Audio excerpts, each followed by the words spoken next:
Good morning, everyone. How are you? Do you remember what we talked last week? What was our sermon topic and sermon content last week? Anyone remember? Oh, you did wonderful. This morning, no one remembered that exactly that point. So you are good.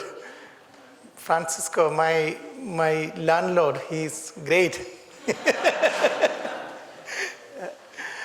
Yeah, that was the major content I wanted to convey, that lift everyone up. Instead of waiting for other people to lift up us, we bring up what we have, bring to the table, bring what we can, how we can lift up other people, think that, then contribute that. That was my last week's sermon. And did you get a chance to lift up anyone? At least your spouse? Maybe physically lift up.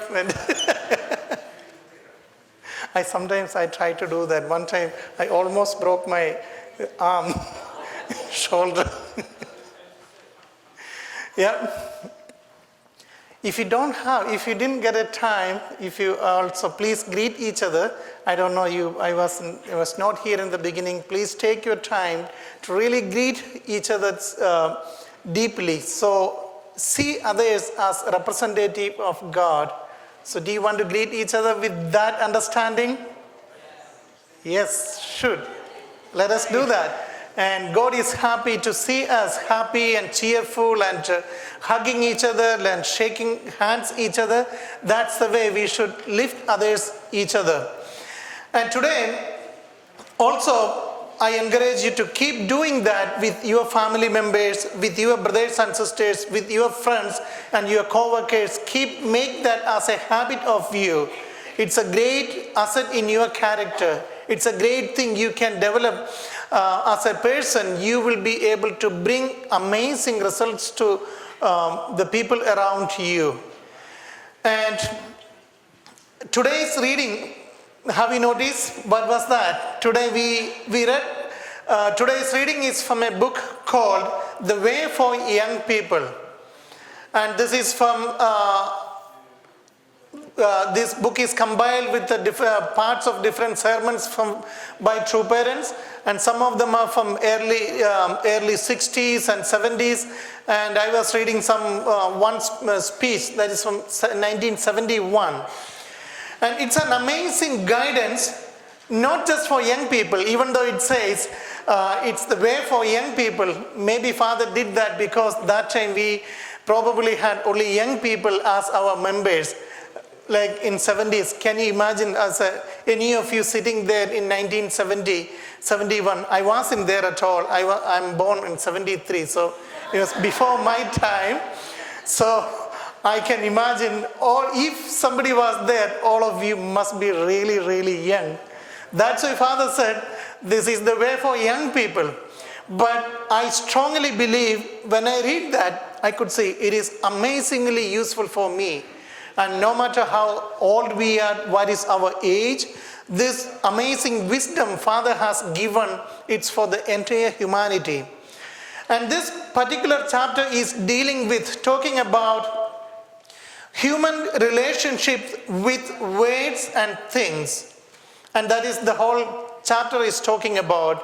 And today's reading is especially talking about how we should use our words in relationships by using our words. In the reading, Father says that we are called shikgu. You notice that, no? And after the first morning sermon, I was told by a Japanese member that shikku, literally it means like people who eat together, eating with their mouth. That's why Father saying that it doesn't mean just eating together. It doesn't mean just eat. Shikku means it is family members, brothers and sisters and siblings who are connected through blood lineage, through blood relationship. Last time when I was in Korea for the Top Gun workshop, the first day after we reached there, all participants were away, and then I needed to buy something, so I went to the nearby town, Zurich, and I went by myself, and on return time, I took a bus from there, and then somebody came and asked me, are you Shiku? Shiku? Like that. I couldn't fully understand, but that word I clearly remember. You Shiku? Like, he was keep asking me. I thought, what is that? Did I do something wrong? Why he is kind of asking me that strong, kind of pointing towards me and Shiku, Shiku, like that. Then I said, I didn't understand. I don't understand. Then he asked me, are you a member? Then said, yes, I am a member. Then, oh, okay. Then he sat together with me and start talking something, and I don't remember fully. He was mostly 90% he was talking in Korean, and then I just explained to him that I'm here attending some workshops here. Anyway, as soon as when I said I'm also a Shiku, he was so happy. He felt like he found one of his lost brother after a long time, something like that. That kind of connection was there. And because in Korean term, Shiku doesn't just mean just a member, but for them, it's a family member, a person who connected so closely, and that's why they treat like that. And here, again, in this reading, Father is giving us some guidance how we should treat each other as the members of a larger family, members of a big family, how we should be treating ourselves towards each other. And so that's why Father gave this guidance about how we are using our words towards our brothers and towards our sisters, and even beyond, towards our family members, that our children, our spouses, our brothers and sisters, everyone, how we should be treating with our words.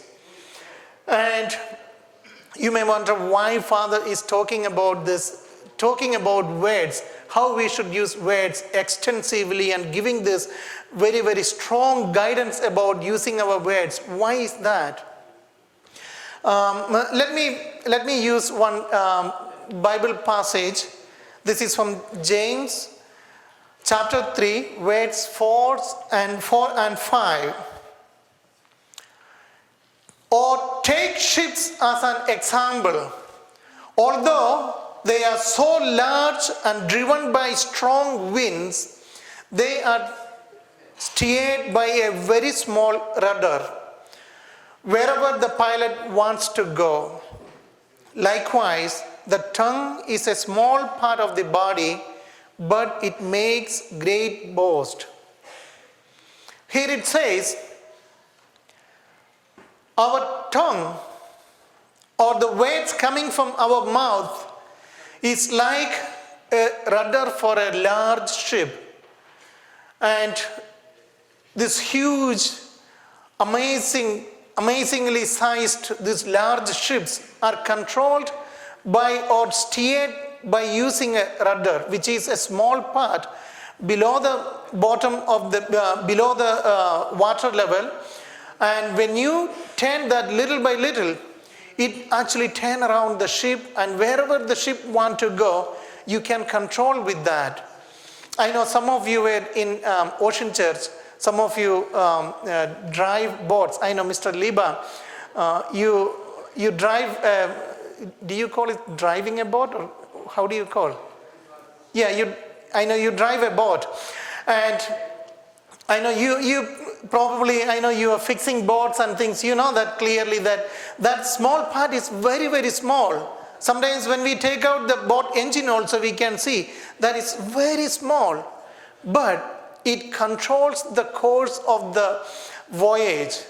It can determine where you want to go, and it can determine the destination of that voyage, this small part of the boat.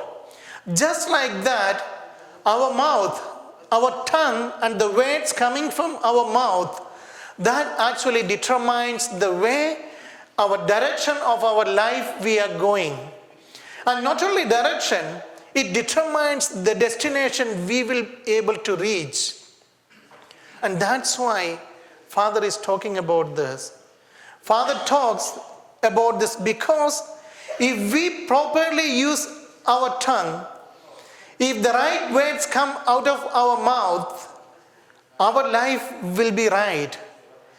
And not just our life, our family's life, the destination of our family, the situation of our community, the destination of our community will be set by the words coming out from each and every member of this large family.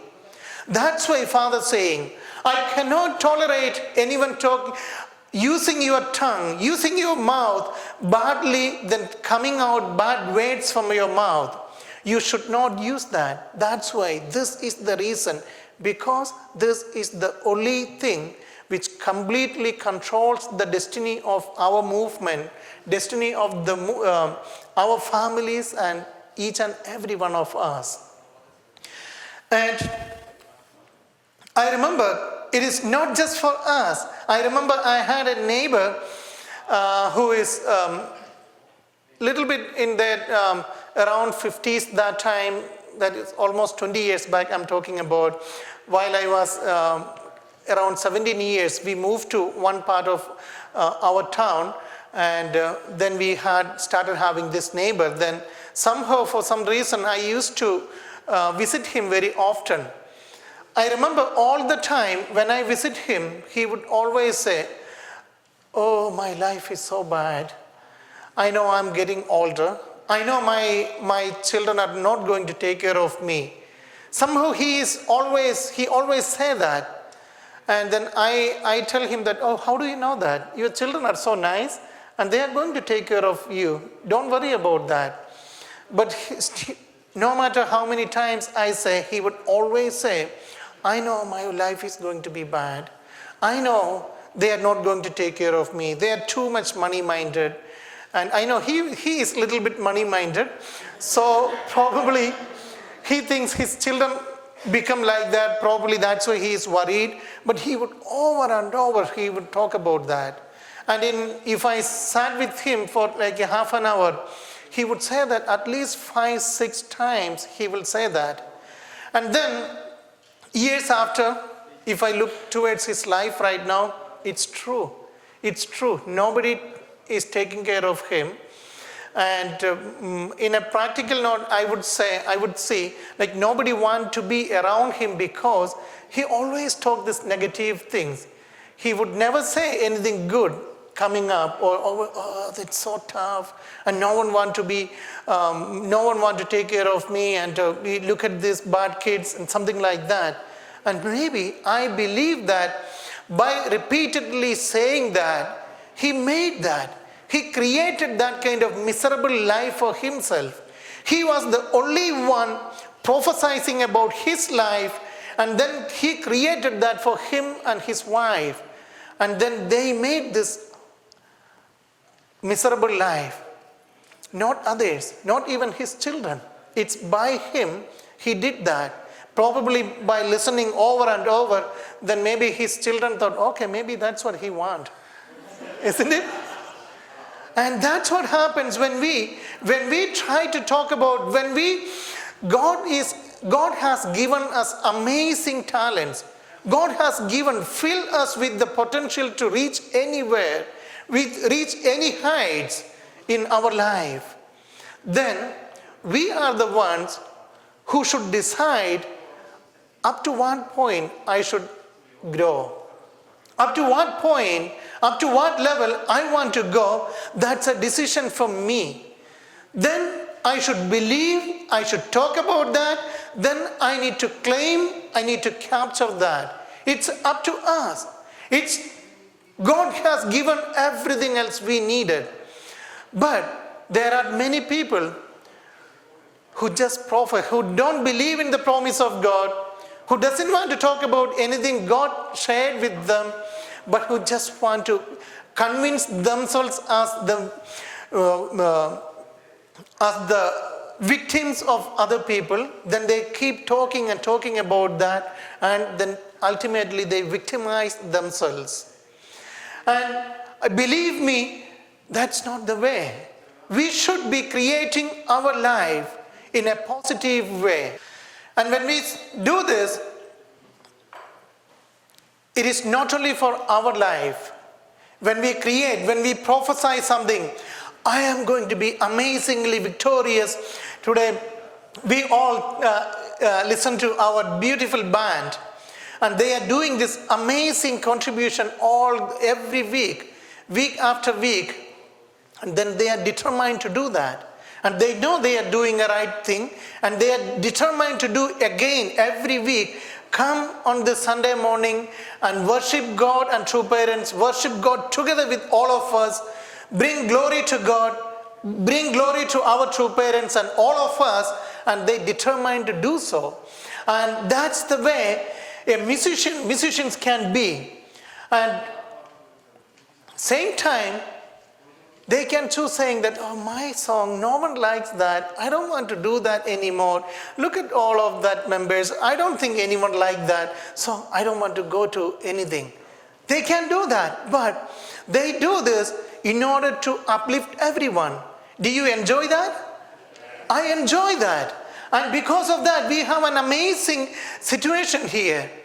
And with their determination, they can lift up themselves, they can lift up other people, and they can lift up the world. And when I was, probably you remember a few months back, one of my uncle passed. He is my oldest uncle, and he lived very close to my house. And as a child, I used to visit his family very often. And his son was my best friend. He is 2 years older than me. So whenever I get some free time, I would run to their house. And then his house was very near to some woods. And so we would go to these woods and sometimes try to hunt rabbits, and sometimes chasing squirrels, and also climbing very tall trees and things like that. And my cousin was an amazing person. He could do anything. He was kind of almost like my hero.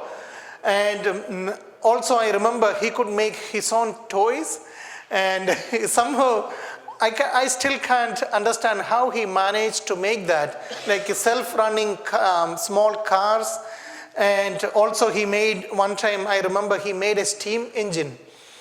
And with all kind of funny things. Sometimes he used a matchbox and then put so many apparently junk things into that. But somehow that he would create as a steam engine.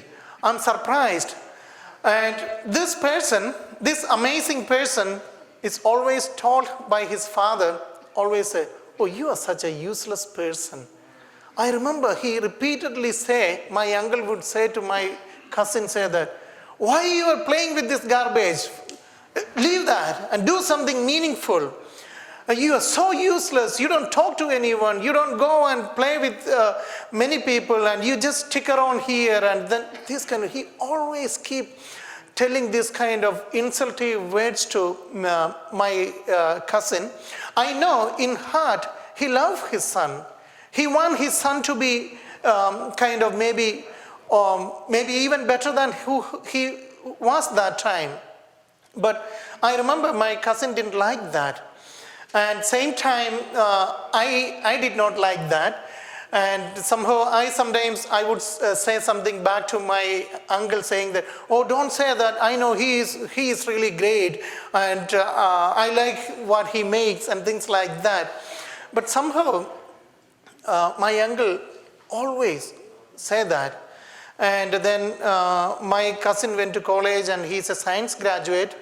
But somehow, after that time, I moved on to another city, faraway city from our hometown. So I didn't have much interaction with him for a while. The next time when I came back, he was all depressed. He didn't want to talk to anyone. But somehow, because we were very close, I talked to him. And still, he was kind of very, very introvert. He didn't want to communicate at all. And then back in those days, like 20 years back, we didn't have cell phones and not enough facilities to call phone, and even long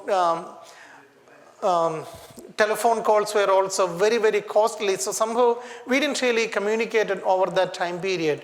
And then I noticed he was kind of so depressed. And again, they had to seek some medical treatment and things like that. But again, he really, really went down. And now he's still depressed after almost 20 years. And he's not married. He doesn't have a job. And he lives just in the house. And I met him last time when I visited India.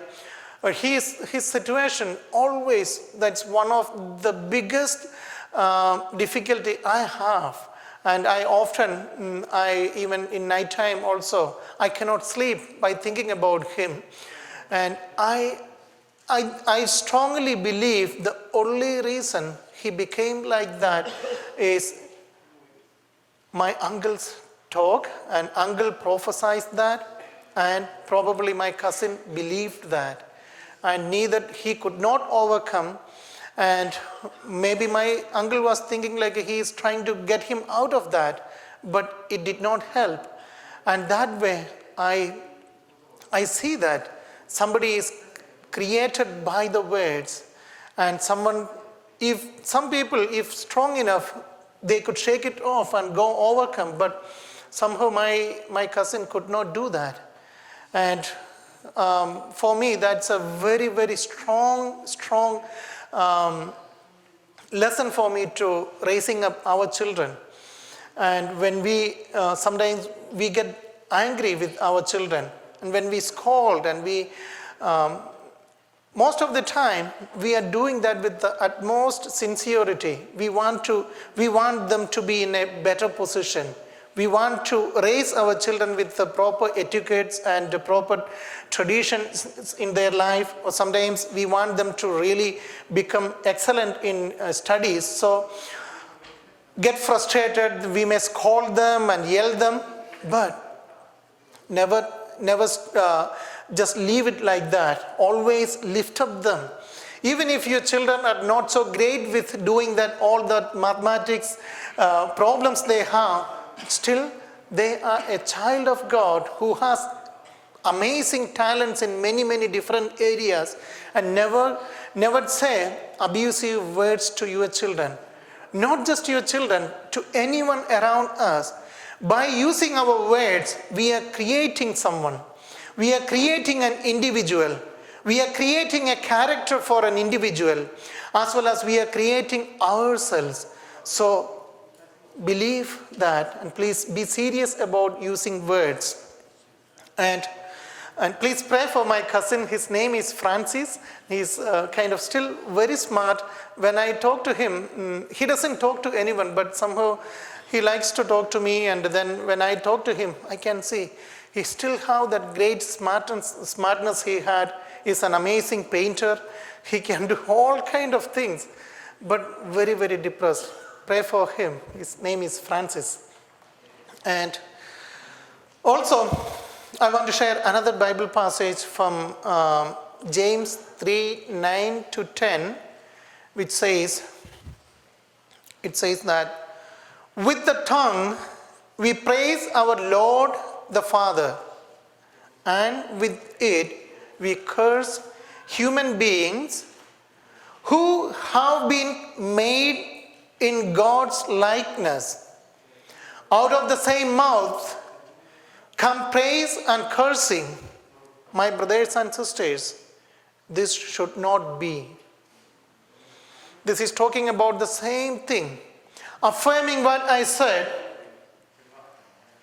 With our mouth, we are so happy to say, oh God, you are great, you are glorious God, amazing true parents, and amazing people, but these people, I don't want to talk to them. Do I have to say anything about them? Something like that. It doesn't work that way. I remember when I was young, I used to go to, every Friday morning, I used to go to a church around 10 miles away from my home. Somehow, all the people around that locality believe that if you go to that church, and that church has a huge cross, and around the cross we have kind of almost like 1,000 not candles, what do you say, this small oil lamps. And then people go and put oil into those lamps. All day it happens, morning to evening on Fridays. But for a while I used to do that every Friday morning. But I remember one lady always come and pray that, my God, like then the content of his prayer is ultimately that, these bad people, that my neighbor is doing so bad things, teach him a lesson. Knowing this oil lamp thing, then she prays that. And she's kind of looked very, very miserable. And then every time I notice her that she's going more and more miserable than before.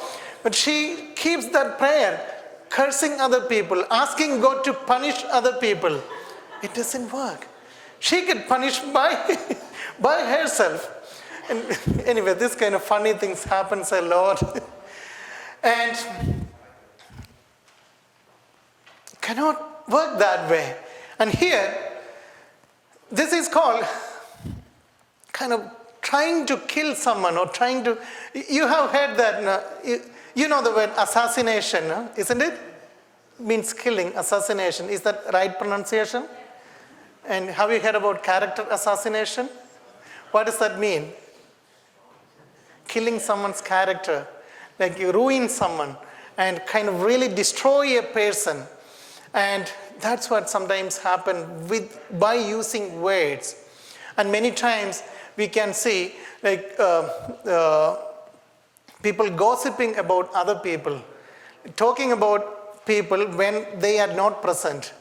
And that's what called gossiping. That's kind of, in a way, killing a person without even while he is not present here.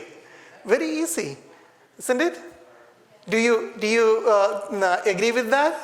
It's many times.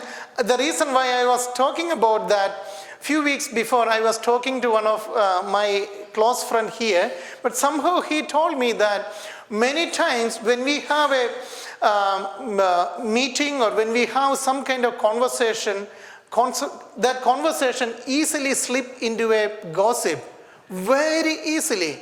And then he pointed out that people just love to gossip. I don't know, everyone do that, but it seems like a lot of people, I'm not just saying about our community or anyone, but generally people like to gossip because when we gossip, what we are talking, when we put other people down, we feel like we are above that, we are a little bit higher than them. Then we feel like a false sense of, wow, I am great. I am not like one of them. See, all these bad people around. But we are actually same as our brothers and sisters. And Father is saying, do not talk bad about anyone else. When you notice something bad, talk to that person directly. Then that person can change that habit or change that thing. Then you will be able to help that person. Otherwise, when we talk bad and curse other people, it never make any change. And also, if you really help other people, we are really building something amazing. And I remember some of my teachers in my life. I had a basketball coach who was amazing person. I could, while I was in 10th grade or 10th or 11th, I could never jump up and hold that basketball ring. But I was very close to that. But my coach will say, Manoj, you can do it. Keep jumping, do it again and again. I said, no, I don't think, and I can't do it. But he would say, no, you can do it. And then finally one day I remember this middle finger touching that basketball ring from the bottom, like barely, wow, I could do it. Like I was kind of screaming. That's because that person was really encouraging me. Do it again and again. And that's the way we can lift up anyone with our words. And again, I had another teacher. And actually, I was very good in my studies, very good in school. But somehow, after my 6th grade, I started really dropping down. And I had some funny teachers, and somehow 6th onwards, 7th and 8th, I was so bad. Then 9th grade, I have a teacher. He's also from our own town, but he was so strong. When I don't do my math homeworks and things, he would ask me to stand up. He would say, no, you can do it. Why you didn't do that? And he would very angry, but he would say, he would determine to make me do that homework. And I'm actually very good in math now. And I remembered because of that teacher, otherwise I could probably go down and down again. And he would really say that, I know you can do it. Why you didn't do this? Come and just sit with me and do it. Then sometimes he would pinch me and things like that. But I still feel so much indebted to that teacher. And even now, when I see him, I feel like, oh, he really, really lifted me up. He really gave me what I needed that time. And because he believed in my ability, not just me. He was like that with all other students in the class. And all of us felt that, oh, he really loved me and he cared me. Of course, that time I didn't like that much. I didn't really enjoy that scolding he did towards me. But somehow, even though he's called, he was really lifting us up. And that way, we can create an amazing personality.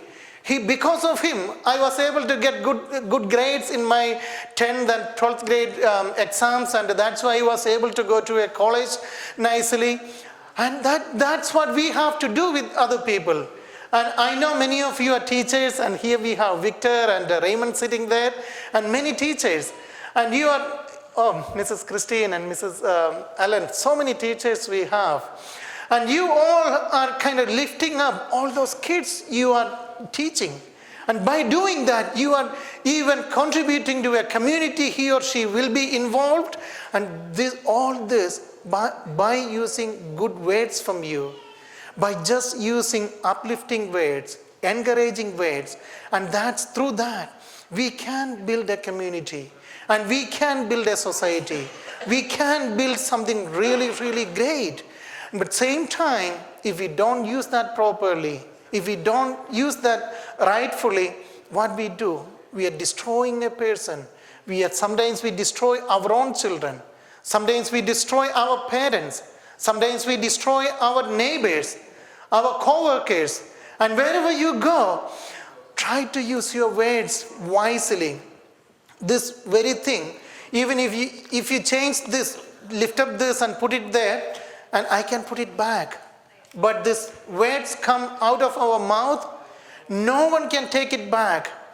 There is something called in big meetings and parliament meetings, there is saying, delete from the record, remove from the record. But that's not really possible. Once you say something, it is there for eternity, for entire eternity, it will be there, these spoken words. And that's why I really wanted to talk about this today, to really wisely use. And when you see a child running around here, you just use uplifting words. Even if you feel like you need to stop him, then hold him and say that, wow, you are an amazing person. You can run this fast, but be careful, don't fall down, something like that. Use it very, very nicely. Then that child will remember you and remember that, wow, that uncle was so great. That uncle loved me so much. That's why he told, oh, do not run so fast. The same thing we can say that, he can say in a very different way. Stop, don't run. Don't we? Many times we do that. Especially when we are in our home and doing all these homeworks and all these things with our children, when they don't follow right away, it's so easy to blow up. isn't it? Do you believe so? It is very true. It's very easy to blow out. Even like I'm actually amazed by teachers who control their emotions and then keep patiently handling that. I hope they are doing that same thing in their families too, in their home with the spouses and children. And through that, we are actually glorifying the presence of God in that person. Here that word said, human beings who have been made in God's likeness. We know that word. We are created in the image and likeness of God. But by using wrong words, we can totally destroy that. And today, and this Sunday morning, I want to remind you that we are those builders. It's no one else. We are the one doing that. And we can either lift up a person or make him an amazingly wonderful person who can contribute to the world, or we can really thrash a person and put him into the dungeons of deep difficulty, deep insecurity, and you can destroy. And that's just how do we use this mouth, this tongue, this very part, with this small part of our body. When we use it rightfully, we are building up. If we don't use it wisely, we can't. And here again, one more Bible passage I want to use. That's from Ephesians 4:29, which was already part of our Hunduke reading today. That says, do not let any unwholesome talk come out of your mouth, but only what is helpful for building others up according to their needs, that it may benefit those who listen. Whenever we use our tongue, whenever some words come out of our mouth, always check, is it going to be something good? Is it something, am I going to say something good to them? Am I going to contribute something for them? Am I going to lift up them? Am I going to give something which they needed in their life? Or even think about like, what I'm going to say, is it going to help me? Is it good for me? Is those words are going to come out of my mouth, will that going to help me? If it doesn't help, both of you, do not use that. Let it be there. Thrash it right there. Do not let it come out. Only let it come out, only let that word come out if that's helpful for the person who is going to listen, if that is helpful for you who you say that words, and if we are talking about the third person, just use that only if that is good for that third person. Many times we encounter with people talking bad about everyone, talking bad about economy, talking bad about the government, talking bad about their relatives, their siblings and everyone. And then they come and talk to you. Yeah, oh, you are the only one good person. Do not buy into that. And that's a habit people make, and they need to talk bad about everyone. And sometimes even their own parents people talk bad about. And that's actually a very, very bad habit. And when people try to do that, do not buy into that. Do not get involved with those kind of people.